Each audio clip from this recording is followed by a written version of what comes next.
Hey guys, I want to I wanted to talk about a quote that has really kind of changed my life for the better. It's real simple. It's a one-liner. I think it comes from an ancient Chinese proverb, but the quote goes like this: "The path is easy for those with no preference." So it sounds kind of daunting. I mean, how could anyone possibly have no preference? But really, that's not the point. So I'll get into it, and I'll get into it with an analogy. So, use your imagination. Picture this. You're walking through a dense, vibrant forest, the kind that's full of twisting paths, unexpected clearings. Some folks might think this forest is daunting, fearing that they could get lost. They might not enjoy the journey if it doesn't go exactly as planned. But then there's this intriguing idea, almost like a secret whispered by the trees themselves. The path is easy for those with no preference. So now, this doesn't mean that you wander aimlessly, not caring about where you're going or what you're doing. It's not about giving up desires or preferences altogether. So think of it more like being the lotus flower, the beautiful symbol of purity and enlightenment. The lotus doesn't choose the muddy water. It actually thrives in it, rising above the mud, untouched, unstained. Just like the lotus, the path invites us to rise above kind of our rigid preferences, not really by dismissing them, but by transcending their hold over us. So it doesn't necessarily mean that we don't have preferences. It just means that we're okay with whatever life throws at us.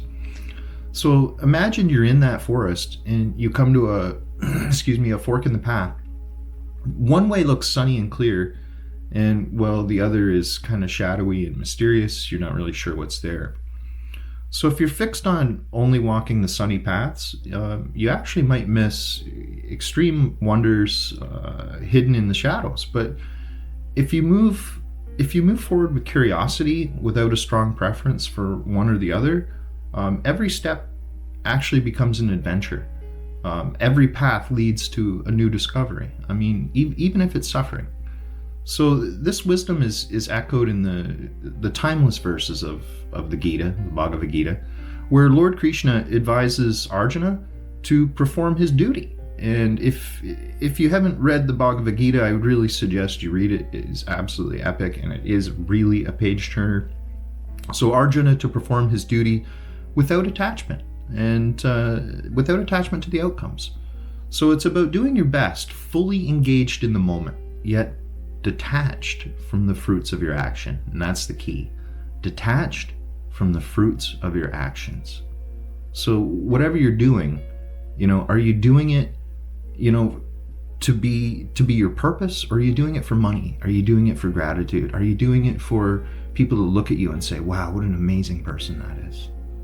Living this way doesn't mean you don't care or that you don't strive. It's about embracing life fully, tasting its myriad of flavors with openness and curiosity, much like watching a play with deep involvement, yet knowing it's actually just a transient performance.